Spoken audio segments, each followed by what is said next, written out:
तो दोस्तों नमस्कार, आप सभी का स्वागत है आपके अपने यूट्यूब चैनल एक्सेस एकेडमी पर। आज के इस वीडियो में 12,460 शिक्षक भर्ती, 69,000 शिक्षक भर्ती और जूनियर एडेड शिक्षक भर्ती से जुड़ी हुई बड़ी अपडेट डिस्कस करेंगे। आप सभी से निवेदन है कि वीडियो को बिना स्किप किए हुए अंत तक देखें, जिससे वीडियो में शेयर की गई सारी जानकारी को आप आसानी से समझ सकें। वीडियो में आगे बढ़ने से पहले छोटी सी रिक्वेस्ट है कि प्लीज वीडियो को लाइक करें, दोस्तों में शेयर करें। जितने भाई बहन चैनल पर पहली बार विजिट कर रहे हैं, प्लीज चैनल को सब्सक्राइब करके बेल आइकन जरूर दबाएं आगे की लेटेस्ट अपडेट पाने के लिए। तो आइए साथियों शुरू करते हैं आज का ये वीडियो। और सबसे पहले बात करेंगे 12,460 शिक्षक भर्ती में कल लखनऊ में अगवाकारों की तरफ से आयोजित होने वाली मीटिंग को लेकर के क्या महत्वपूर्ण जानकारी है, वास्तव में किस प्रयोजन से इस मीटिंग को रखा गया है, उस पर डिस्कस करते हैं।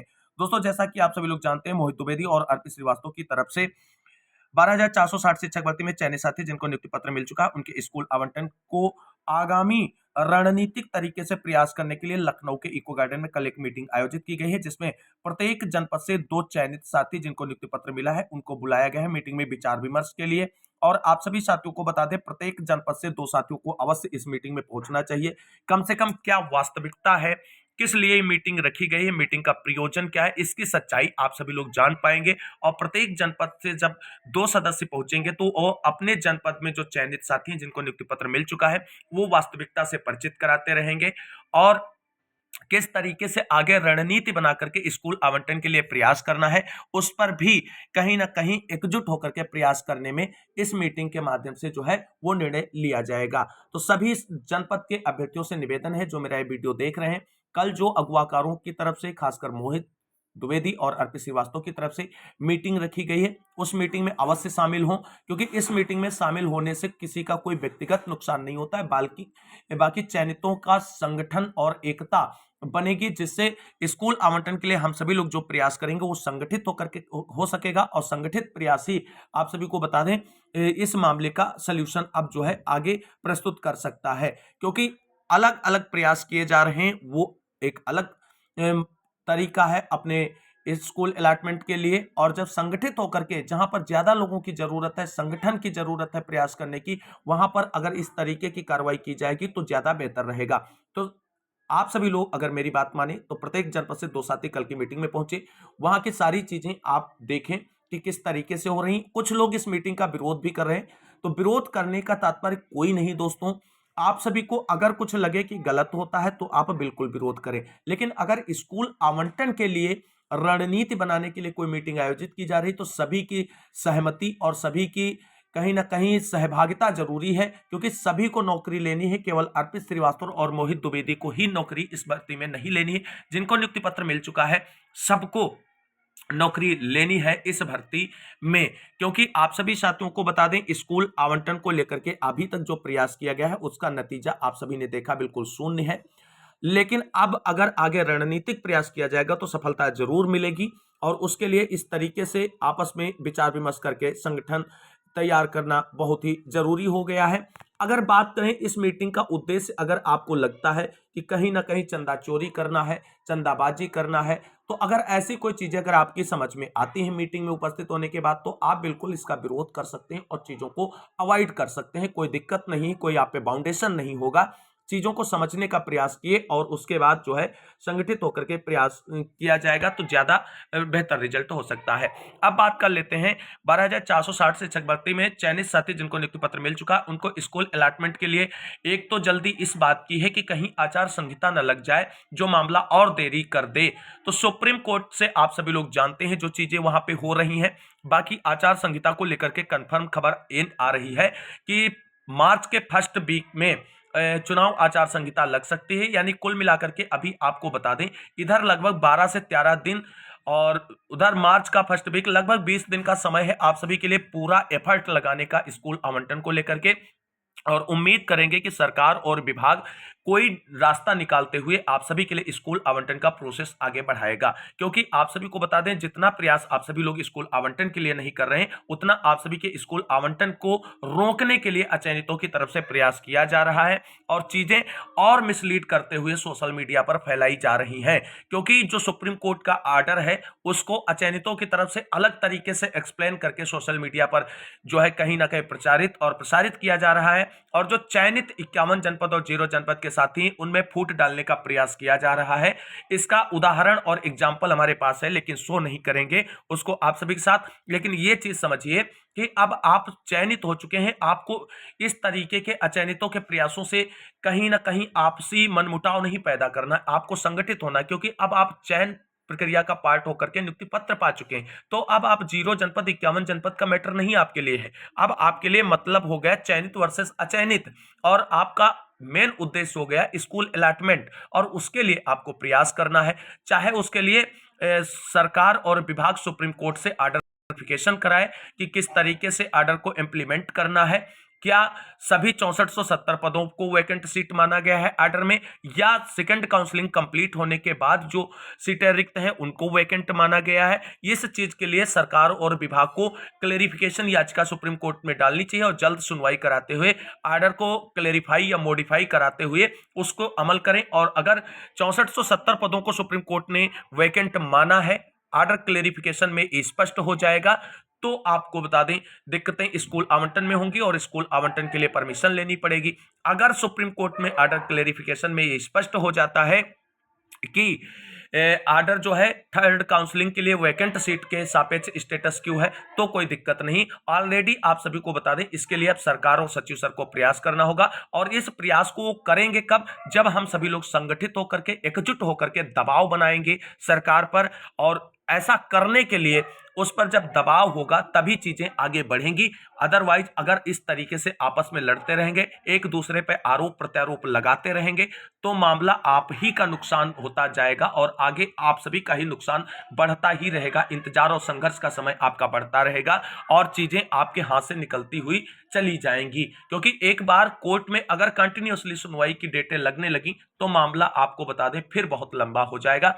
तो उससे पहले प्रयास करना है, जो मीटिंग रखी गई है उस मीटिंग में पहुंचकर उस मीटिंग को समझिए, उसमें क्या उद्देश्य है, क्या बातें हैं, क्या रणनीति है, उस पर विचार विमर्श कीजिए। अगर चीजें आपको सही लगती हैं तो उनको अमल में लाया जाएगा, नहीं सही लगती हैं तो अमल में नहीं लाया जाएगा। किसी पर कोई जबरदस्ती थोपा थोड़े जाएगा। 5000 लोग हैं, 5000 लोगों की सहमति से ही कोई काम किया जाएगा। ऐसा नहीं है कि 2 लोगों की सहमति से सारा काम कर दिया जाए, क्योंकि सभी चयनित एक साथ मिलेंगे, संगठन होगी, एकता होगी, तभी स्कूल अलॉटमेंट के लिए बड़ा दबाव विभाग और सरकार पर बनाते हुए कार्रवाई को आगे बढ़ाया जा सकता है। हालांकि आप सभी को बता दें सचिव सर इस मामले को लेकर के कहीं ना कहीं बिल्कुल ही शांत मोड में बैठे हैं, और उनका जो साइलेंट मोड है वो हम सभी के लिए चिंता का विषय बना हुआ है, और उनकी तरफ से कोई भी कार्रवाई के लिए एक भी ऑफिशियल लेटर या कोई भी स्टेटमेंट ना निकल कर आना चिंता का विषय है। और उसके लिए अब हम सभी को एक बड़ा संघर्ष करना पड़ेगा, तभी कुछ हो सकता है स्कूल आवंटन पे बड़ा। हालांकि आप सभी को बता दें अब चुनाव आचार संहिता को लेकर के हम कंफर्म खबर दे रहे हैं कि मार्च के फर्स्ट वीक के बाद ही देखने को मिलेगा चुनाव आचार संहिता आप सभी का लोकसभा चुनाव के परिप्रेक्ष्य में। उससे पहले आप सभी लोग एड़ी चोटी का जोर लगा करके स्कूल आवंटन करा लीजिए। बाकी विपक्ष की तरफ से जो अचयनितों की तरफ से सोशल मीडिया पर प्रोपेगेंडा फैलाया जा रहा है चयनितों को आपस में लड़ाने का, उन चीजों से बचिए। कोई अगर एक चीज गलत कह भी रहा है तो उसको अवॉइड करिए, क्योंकि इस समय आपस में लड़ने का समय नहीं, आपस में एकजुट होकर के प्रयास करने का समय है। वही आपका नतीजा निकलेगा, वहीं से आपके स्कूल आवंटन का आदेश निकलेगा। अदरवाइज आप आपस में लड़ते रहेंगे तो दूसरे मजा मारेंगे। ये चीज आप अभी समझ जाए तो ज्यादा बेहतर है। तो कुल मिलाकर के कल लखनऊ में जो मीटिंग रखी गई उसमें सहभागिता सुनिश्चित करते हुए आगे की कार्रवाई सुनिश्चित करें, और मार्च से पहले ही स्कूल आवंटन के लिए विभाग पर दबाव बना करके कार्रवाई सुनिश्चित कराने का प्रयास करें। अब बात कर लेते हैं 69,000 शिक्षक भर्ती से जुड़ी हुई 2 बड़ी अपडेट के बारे में। दोस्तों 69,000 शिक्षक भर्ती आरक्षण विसंगति मामले को लेकर के डीबी में आज महत्वपूर्ण सुनवाई देखने को मिली। आप सभी लोग जानते हैं 69,000 शिक्षक भर्ती आरक्षण विसंगति मामले को लेकर के डीबी में 3 दिन से लगातार सुनवाई हो रही है, और कंटिन्यूअस सुनवाई के अंतर्गत लगभग 6 घंटे सुनवाई कंप्लीट हो चुकी है। और अभी आज की जो सुनवाई हुई है वो बहुत ही धमाकेदार सुनवाई रही। आपको बता दें आज की सुनवाई को यूएन मिश्रा सर ने पिछली सुनवाई में बहस कर रहे थे तो उन्हीं की तरफ से कंटिन्यू जारी रखा गया, और यूएन मिश्रा सर की तरफ से अपना पक्ष कंप्लीट कर लिया गया, बहस यानी अपनी पूरी कर ली गई। उसके बाद आप सभी को बता दें 27-21% जो अभ्यर्थी मांग करने वाले हैं उनकी तरफ से ओपी श्रीवास्तव सर ने बहस शुरू की, और आज उन्हीं की बहस जारी थी। इसमें आज की बहस के दौरान कई महत्वपूर्ण जजमेंट पर बहस देखने को मिली, और आप सभी को बता दें अभी तक की हुई बहस से किसी भी नतीजे पर नहीं पहुंचा जा सकता है, क्योंकि अभी जो बहस हुई है उसमें केवल और केवल इवन मिश्रा सर की बहस कंप्लीट हुई। अभी अन्य अधिवक्ताओं को, चाहे जनरल पक्ष के हो, चाहे 27-21% की तरफ से ओपी श्रीवास्तव हो, अन्य अधिवक्ताओं को अपना पक्ष रखना है, सरकार को भी अपना पक्ष पूरी तरीके से रखना बाकी है।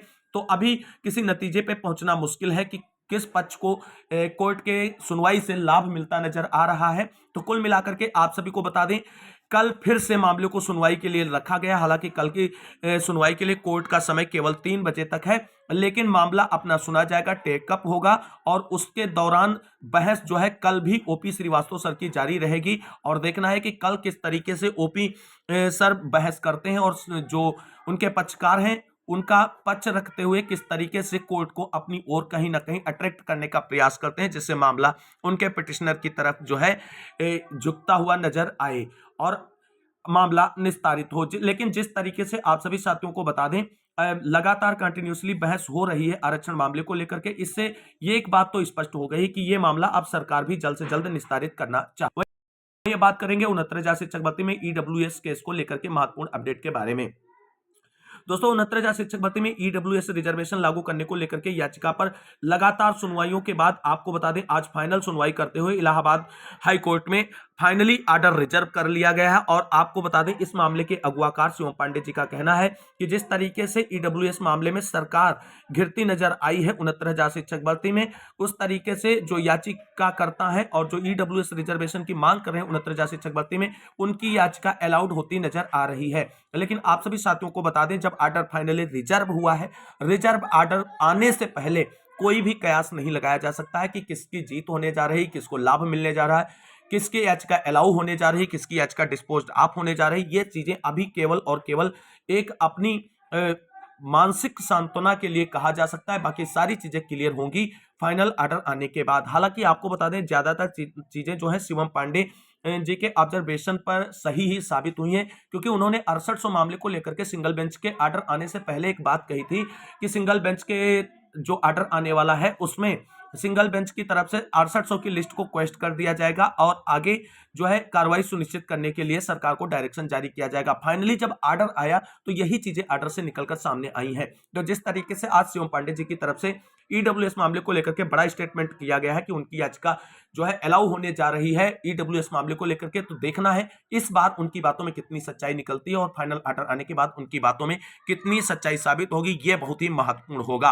अब बात कर लेते हैं उत्तर प्रदेश में 1894 पदों पर हुई जूनियर एडेड शिक्षक भर्ती 2021 को लेकर के हाईकोर्ट में रिजर्व ऑर्डर फाइनली आज जारी हो चुका है और अभ्यर्थियों की बड़ी जीत निकलकर सामने आई है जूनियर एडेड शिक्षक भर्ती में। और आप सभी को बता दें लगभग 3 वर्ष के लंबे इंतजार के बाद अभ्यर्थियों को हाईकोर्ट से बड़ी जीत मिली है।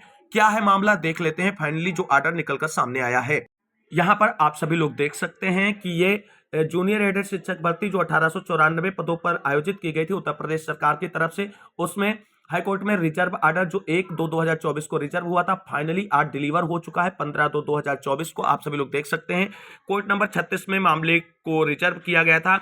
रिट नंबर 15/241 ऑफ 2022 है। Petitioner Ranjit Kumar Yadav and 28 others हैं और respondent state of UP and others को बनाया गया था। काउंसिल फॉर पिटिशनर की तरफ से सीमांत सिंह, काउंसिल फॉर रिस्पोंडेंट की तरफ से सीएससी अजय मिश्रा और श्री कृष्णा मिश्रा और सिद्धार्थ खरे थे। और आप सभी को बता दें अलॉन्ग विद इसके साथ अन्य जितनी भी याचिकाएं थी सबको निस्तारित करते हुए ये फाइनल ऑर्डर दिया गया है। तो यहां पर आप सभी लोग देख सकते हैं कि जूनियर एडेड शिक्षक भर्ती में कितनी याचिकाएं एक साथ लगी हुई थी और उन सभी का निस्तारण कर दिया गया है आज के इस फाइनल ऑर्डर के माध्यम से और अभ्यर्थियों को इसमें बड़ी जीत देखने को मिली है। यहां आप सभी लोग देख सकते हैं ये सारी याचिकाएं जो हैं ये जूनियर एडेड शिक्षक भर्ती से जुड़ी हुई हाई कोर्ट में पड़ी हुई थी। आज जो फाइनल ऑर्डर हाई कोर्ट की तरफ से रिलीज किया गया है जो 1 फरवरी को रिजर्व किया गया था फाइनल सुनवाई के बाद, उसमें कहीं ना कहीं अब अभ्यर्थियों की बड़ी जीत निकलकर सामने आ रही है। यहां पर आप सभी साथी लोग देख सकते हैं ऑनेबल सौरभ श्याम शमशेरी जी की बेंच में इस मामले को फाइनल सुनवाई करते हुए ऑर्डर रिजर्व किया गया था और सर्विस मामले को लेकर के सौरभ श्याम शमशेरी जी की तरफ से इस समय महत्वपूर्ण फैसले दिए जा रहे हैं। यहां पर आप सभी लोग देख सकते हैं head Shri Seeman Singh, learned advocate Shri Sudeep Dwivedi, Sanjeev Kumar Yadav, Gautam Baghel, Shivendra Rajwal, Rohit Pandey and Mrs Tania Pandey, learned advocate for petitioners and Ashok Khare, ये सीनियर एडवोकेट असिस्टेड बाय, ये सारी चीजें वो अधिवक्ता हैं जिन्होंने अपना अपना पक्ष रखा है और Mrs Archana Singh learned advocate for respondent basic education board and LM Singh, Ravi Prakash Srivastava, Mrs Shruti Malviya learned standing council for state. यहाँ पर आगे आप सभी लोग देख सकते हैं the petitioners before this court in above referred bunch of writ petitions have been participated in recruitment process on posts of assistant teachers commenced in pursuance of government order dated 19/2/2021। आगे आप सभी लोग देख सकते हैं सारी चीजें वो मेंशन की गई हैं जो यहाँ पे स्पष्टतया भर्ती से जुड़ी हुई थी। यहाँ आगे आप सभी लोग देख सकते हैं मामले को लेकर के ये पूरा आर्डर है। यहां पर आप सभी लोग देख सकते हैं ये जो आर्डर है गवर्नमेंट आर्डर डेटेड 8/6/2022 को जो गवर्नमेंट का आर्डर था।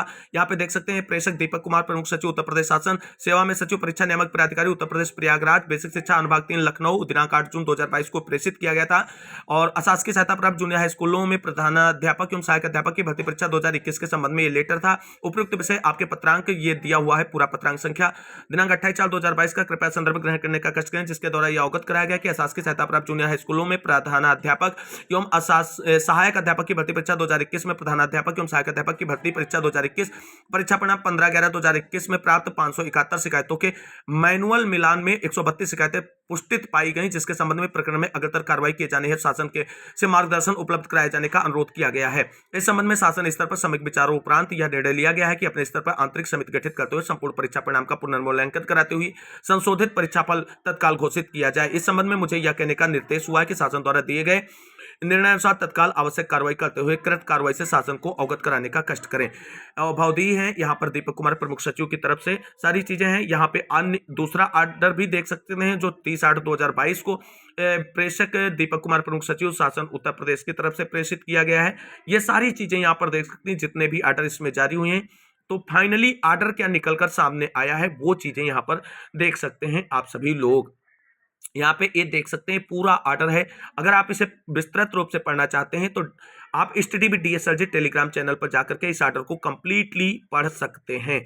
यहाँ पे ये सारी चीजें हैं जो OMR शीट को लेकर के सारी चीजें हैं, गोले को लेकर के वो चीजें यहाँ पर भी मेंशन की गई। देखिए पूरी OMR शीट वगैरह ऑर्डर में मेंशन है। तो ये सारी चीजें बिल्कुल स्पष्ट कर दी गई हैं आज के इस ऑर्डर में। यहाँ पे आप सभी लोग देख सकते हैं। आप बात करेंगे जो फाइनल कंक्लूजन निकल कर आया है आज के इस ऑर्डर का उसकी। तो ये कुल मिलाकर के पूरा एक ऑर्डर आया है जिसमें सारी चीजें जो हैं वो कहीं ना कहीं सॉर्ट आउट कर दी गई हैं। और यहाँ पर देख सकते हैं, यहाँ पर आप फाइनल ऑर्डर को देखेंगे तो in the appropriate circumstances the subsequent result was declared after curing the earlier errors to maintain the fairness of examination. Petitioner has failed to point out any error in process of subsequent checking of OMR. For subsequent result, number of petitioners have not filled photocopy of their respective OMR sheet and may be a reason for that. They know the instructions were not completely followed. The petitioners have failed to point out any legal error in subsequent verifying a checking of answer sheet in order to maintain fairness of examination. To outcome of above discussion would be that I do not find any error in the impugned order, therefore all writ petitioners are dismissed. तो ये कुल मिलाकर के junior added शिक्षक भर्ती मामले को लेकर के सौरभ श्याम शमशेरी सर की बेंच से फाइनली ऑर्डर रिजर्व हो चुका है, जिसमें all writ petitioners are dismissed कर दी गई हैं। यानी मामला पूरी तरीके से क्लोज्ड हो चुका है और भर्ती प्रक्रिया आगे बढ़ाने को लेकर के सरकार को डायरेक्शन जारी हो चुका है। और आप सभी को बता दें कोर्ट से जूनियर एडेड शिक्षक भर्ती के अभ्यर्थियों को बड़ी जीत मिली है और उम्मीद करते हैं अब इस ऑर्डर के अनुपालन में सरकार और बेसिक शिक्षा विभाग उत्तर प्रदेश 2021 की भर्ती जो 1894 पदों पर आयोजित की गई थी उसमें कार्रवाई सुनिश्चित करते हुए मामले को आगे बढ़ाएंगे और नियुक्ति प्रक्रिया को लेकर के आगे के दिशा निर्देश जारी किए जाएंगे और कार्रवाई सुनिश्चित की जाएगी। आज की इस महत्वपूर्ण जानकारी के साथ इस वीडियो में बस इतना ही। मिलते हैं अगली वीडियो में, तब तक के लिए सभी साथियों को जय हिंद, जय भारत, वंदे मातरम।